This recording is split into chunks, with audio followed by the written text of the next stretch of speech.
Hello dear friend, इस video में हम क्वेश्चन डिस्कस करेंगे डीएसएसबी के पीजीटी फिजिक्स मेल कैंडिडेट्स के लिए जो क्वेश्चन पेपर हुआ था।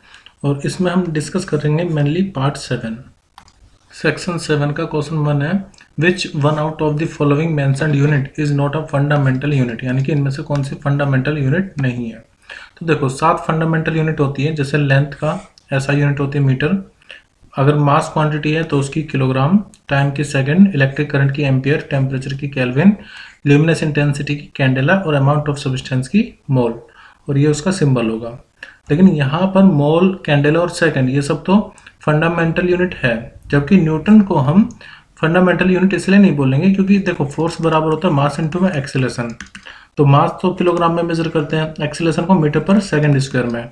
तो अगर कोई भी ऐसी फिजिकल क्वांटिटी या ऐसी यूनिट जो बाकी फंडामेंटल यूनिट से ड्राइव हो, उनको ड्राइव्ड क्वांटिटी कहते हैं, ना कि फंडामेंटल क्वांटिटी।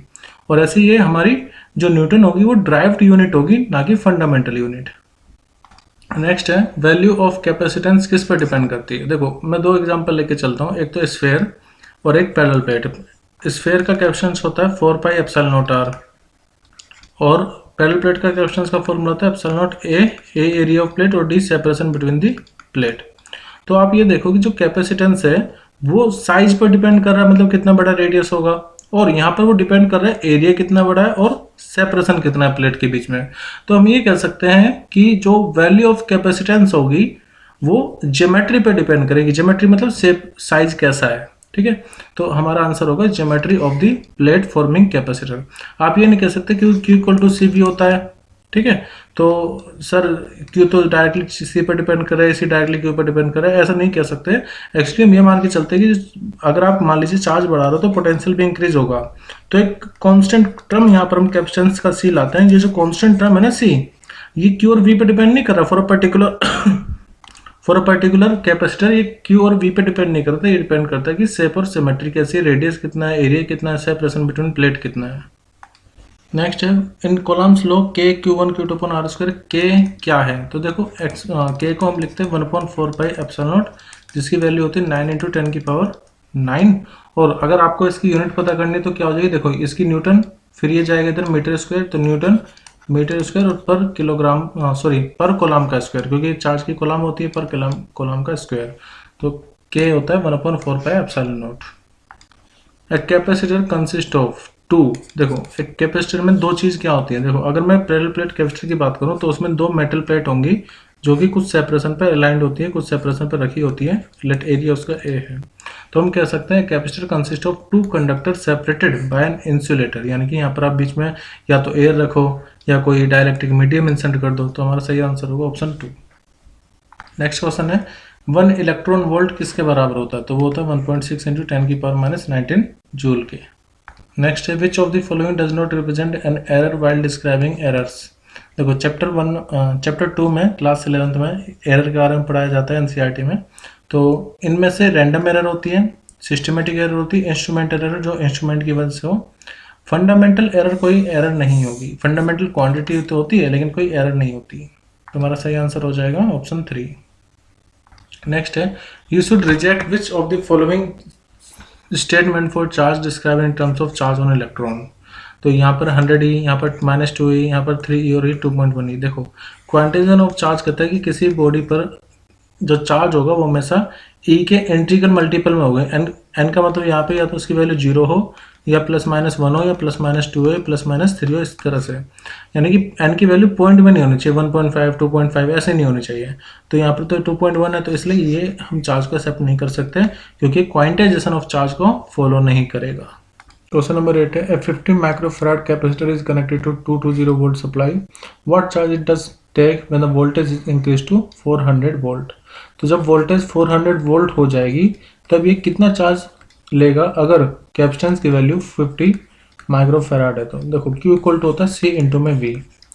तो कैपेसिटेंस कितना है 50 माइक्रोफैराड, माइक्रो में 10 की पावर -6 लिख सकते हैं, और पोटेंशियल कितना है 400।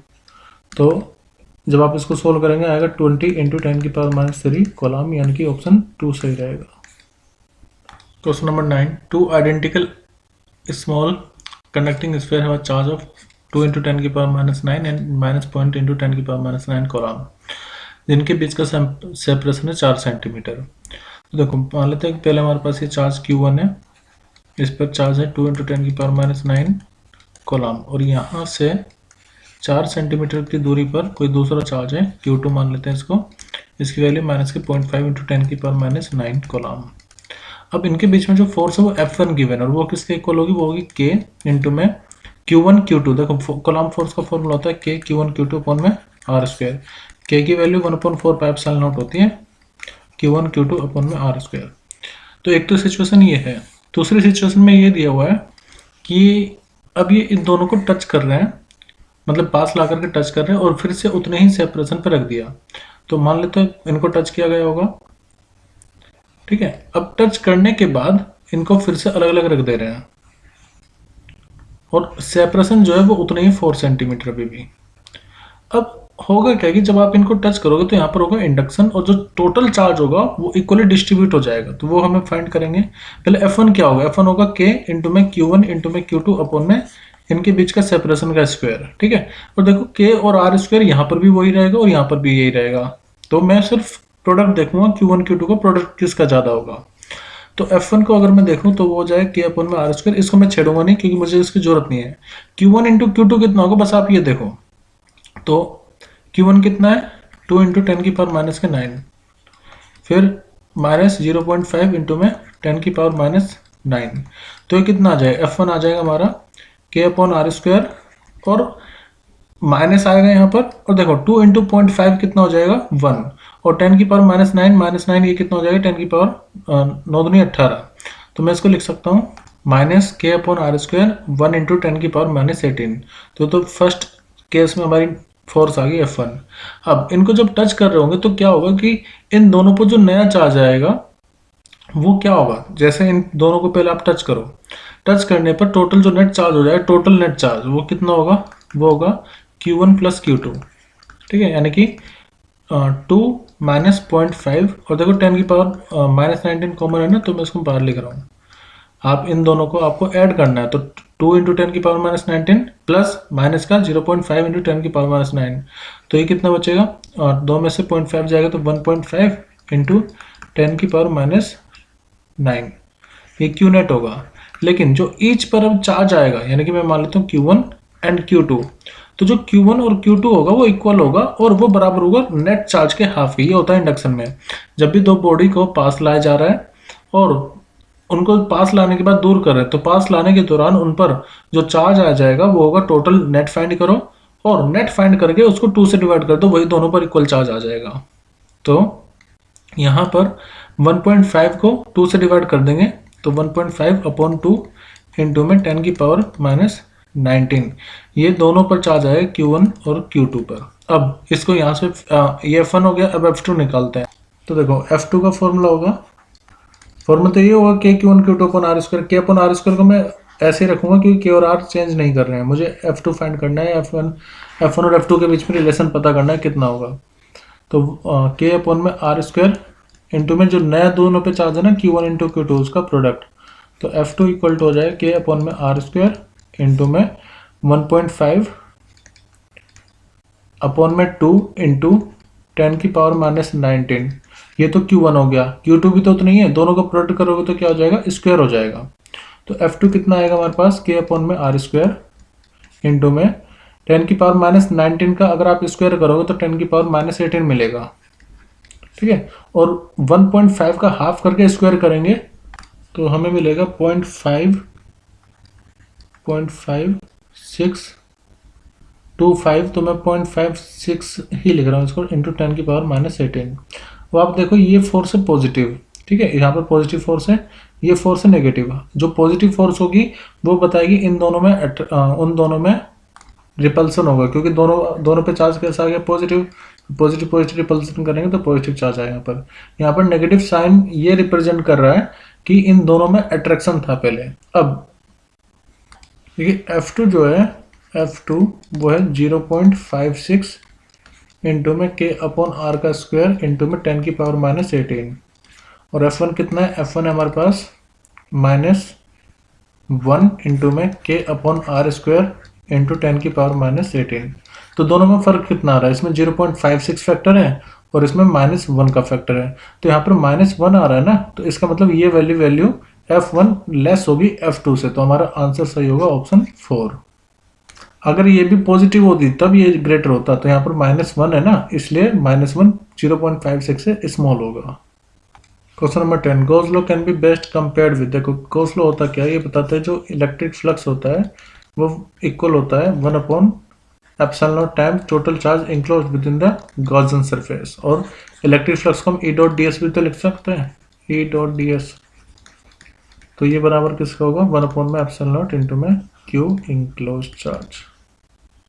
हमसे पूछा था कि इसको हम किससे कंपेयर कर सकते हैं, तो देखो स्टोक्स लॉ तो फ्लूइड्स में आता है, फ्लूइड का इसका कोई मतलब है नहीं। ओम्स लॉ वोल्टेज करंट के बीच में रिलेशन बताता है और ये आता है रिफ्रैक्शन में। कॉलम्स लॉ ही तो हम इलेक्ट्रोस्टैटिक में पढ़ते हैं, तो यहाँ पर सही आंसर होगा कॉलम्स लॉ। क्वेश्चन नंबर 11 है F = K/Q1/Q2/R², ये किसके सिमिलर होगा। तो देखो हमने स्नेल्स लॉ पढ़ा है, स्नेल्स लॉ होता है sin I/sin R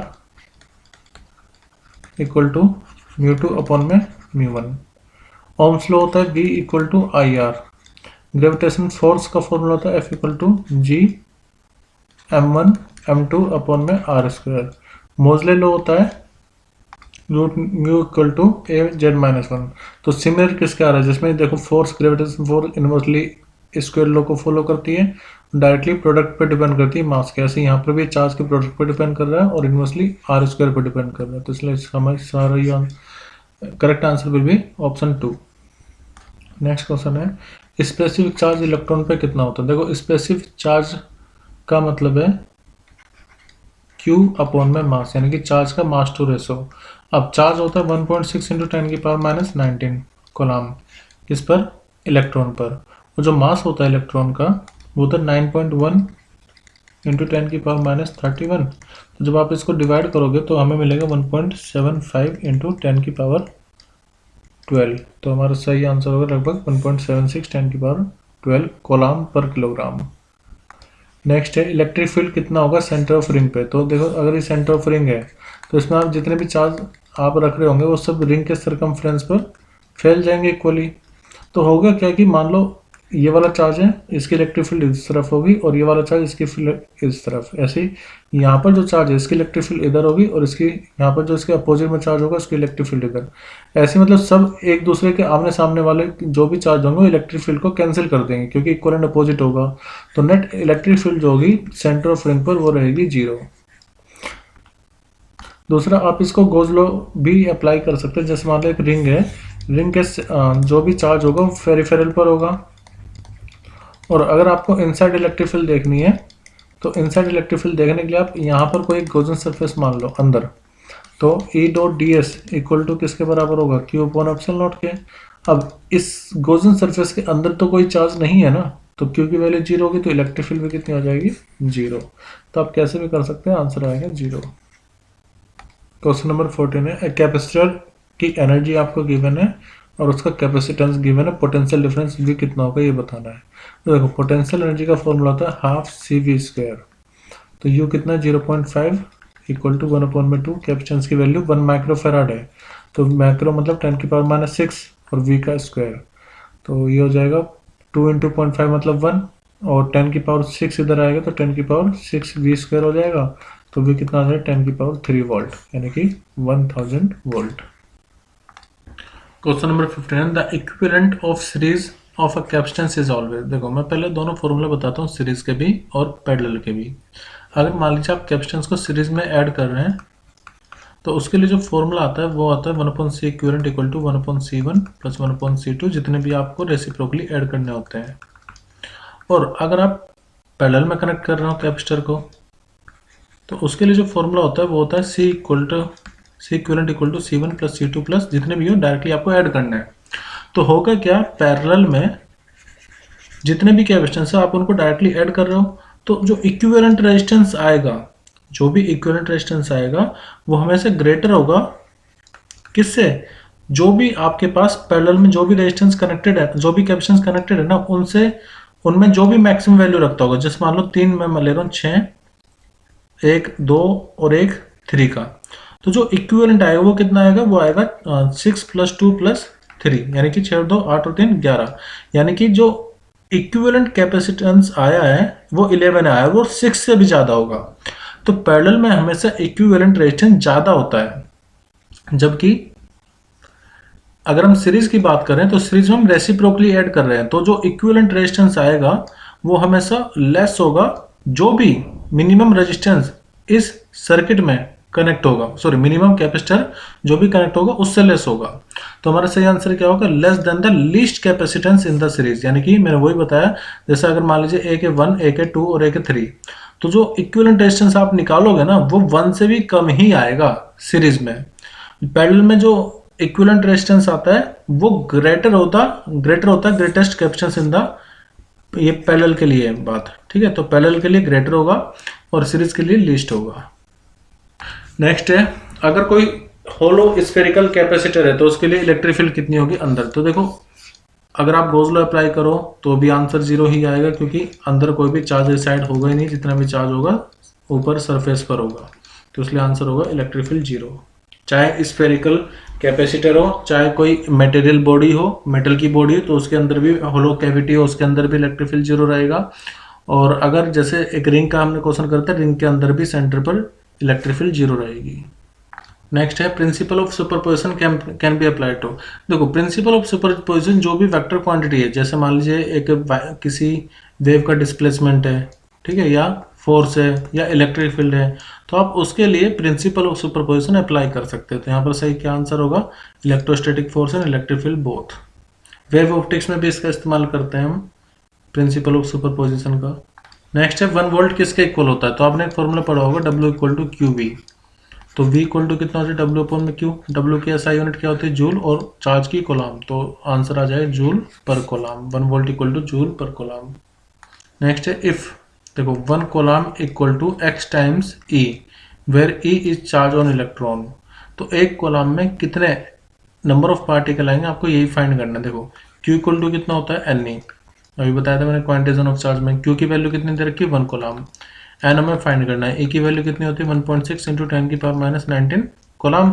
कोलॉम से तो कोलॉम कैंसिल आउट हो जाएगा, तो एन इक्वल टू आ जाएगा 1 अपॉन में 1.6 इंटू 10 की पावर माइनस 19। और जब आप इसको सोल्व करोगे तो आंसर आएगा 6.25 इंटू 10 की पावर 18। यानी कि सिर्फ एक कोलॉम चार्ज में इतने सारे इलेक्ट्रॉन रहते हैं, 6.25 इंटू 10 की पावर 18। नेक्स्ट है, if U double the distance of a point from a dipole the electric field. देखो अगर मान लीजिए कोई डाइपोल है, एक माइनस क्यू और एक plus Q. Dipole is a system of 2 equivalent positive charges. और अगर आप इसके किसी भी एक्सिस पॉइंट पर, एक्सियल पॉइंट पर इलेक्ट्रिक फील्ड फाइंड करते हैं, वो होता है 2 kp अपॉन में r क्यूब।